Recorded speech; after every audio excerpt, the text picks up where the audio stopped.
Fábio, sabe que todo mundo que é pai, né, tenta da melhor forma possível proteger os seus filhos. É uma tentativa, né, às vezes vã, porque, enfim, o mundo é aquela história, né, o mundo é algo que você não consegue controlar. Então, os pais ficam naquela obsessão mesmo, né, de tentar evitar, por exemplo, né, que o filho vá por um caminho que não é dos melhores, tenha boas amizades, tire boas notas na escola, no colégio, enfim, tente de alguma forma minimizar esse caminho até chegar na fase adulta, se bem que muitos pais mesmo na fase adulta, né, ainda torcem, ficam ali naquela expectativa para que seus filhos tenham algum tipo de sucesso na vida profissional, amoroso, na carreira, enfim, sejam felizes. Mas infelizmente, né, esse caminho às vezes é abreviado de uma forma muito triste, muito complicada, né? E tem uma situação que há muito tempo é debatida por especialistas, por educadores, por psicólogos,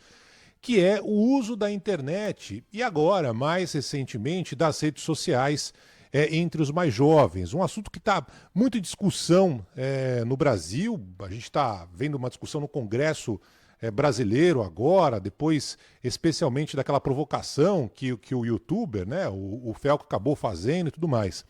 Mas o assunto que eu queria abrir hoje, o nosso Band News Station, tem a ver com a internet, mas não tem exatamente a ver com um termo que acabou ficando muito frequente nos últimos dias, que é o tal da adultização. Tem a ver especificamente com uma ferramenta de inteligência artificial chamada ChatGPT. Por quê?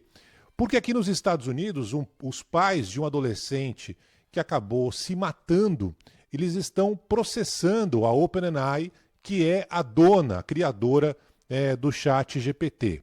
O Sam Altman, que é o presidente executivo, está sendo processado.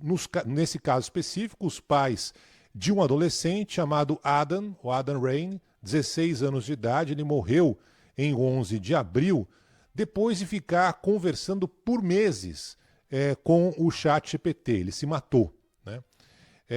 De acordo com a ação apresentada num tribunal em São Francisco, né, na Califórnia, aqui nos Estados Unidos, os pais dizem que o ChatGPT acabou auxiliando, entre aspas, o filho a cometer o suicídio. Por quê? Segundo os pais, muitas vezes que o filho procurava ali algum tipo de informação, como se ferir, como contar para os pais uma carta dizendo que iria se suicidar, o ChatGPT foi lá e acabou alimentando isso, acabou dando mais informações detalhadas de automutilação, como esconder no armário bebidas dos pais. Enfim, o ChatGPT foi alimentando, fomentando esse, entre aspas, né, desejo do filho que infelizmente acabou se matando. É uma discussão importante porque nesse momento em que o mundo coloca a inteligência artificial como algo que pode ser positivo em muitos sentidos, esses pais, e não foram os primeiros, a gente teve recentemente um texto assim, muito duro, escrito por uma jornalista, uma escritora, a Laurie Healey, que chegou a concorrer inclusive ao prêmio Pulitzer, o principal prêmio aqui do jornalismo mundial, e ela também acabou perdendo a filha, a Sophie, por condições muito parecidas, né?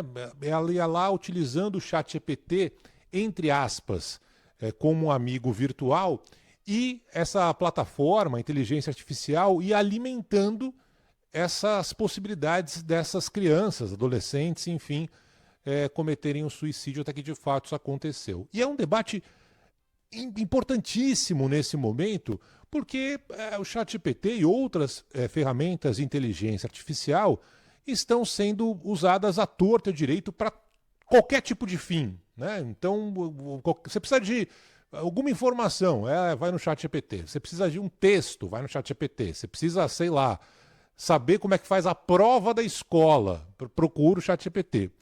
E essas pessoas, infelizmente, jovens, né, acabaram procurando essa plataforma e tiveram um respaldo, né? Isso que é o mais maluco. Em nenhum momento o ChatGPT, no caso que acabou sendo processado, né, utilizou esse tipo de informação para falar, olha, você precisa procurar uma ajuda profissional, você precisa conversar com seus pais. eu não posso dar esse tipo de informação. Como que eu posso me cortar? Não posso dar essa informação para você, porque, meu Deus. Então é algo muito sério, é um debate muito importante. Eu sempre lembro da querida Roseli Saião, Roseli que está com a gente nos seus filhos, né? Que ela diz o seguinte: colocar o seu filho em contato com a internet, e aí nem tinha época quando ela disse essa frase lá atrás, né, da inteligência artificial, mas colocar o seu filho na internet é a mesma coisa que você colocar o seu filho numa praça. Uma praça no meio da cidade, né? Pode acontecer coisa muito boa. Ele pode chegar ali a um grupo de circo, por exemplo, e brincar com o seu filho, né? Mas pode acontecer coisa muito ruim. É um cenário em que os pais não conseguem controlar e cada vez mais essa dificuldade é escancarada, ainda numa circunstância como essa, quando, teoricamente, a inteligência artificial que está ali para te servir para o bem, acaba te servindo para uma coisa terrível, para o mal. Eu sei que tem muita gente hoje em dia utilizando essas ferramentas de inteligência artificial como psicólogos, como psicoterapeutas, como psiquiatras.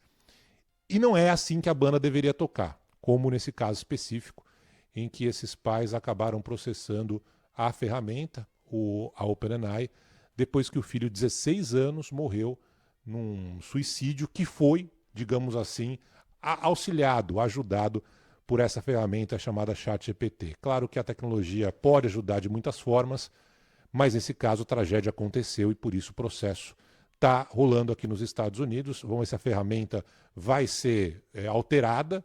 A OpenAI lamentou o falecimento do jovem, diz que as trocas de mensagens foram curtas, mas enfim, na prática acabou fazendo com que essa criança perdesse a vida aqui nos Estados Unidos, Fábio.